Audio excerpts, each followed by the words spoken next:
Do you know HDR looks great until you try to share the video and it appears close out on some devices?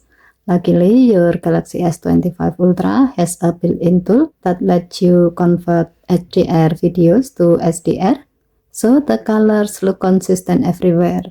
To do so, open Gallery app and then open HDR video you want to convert.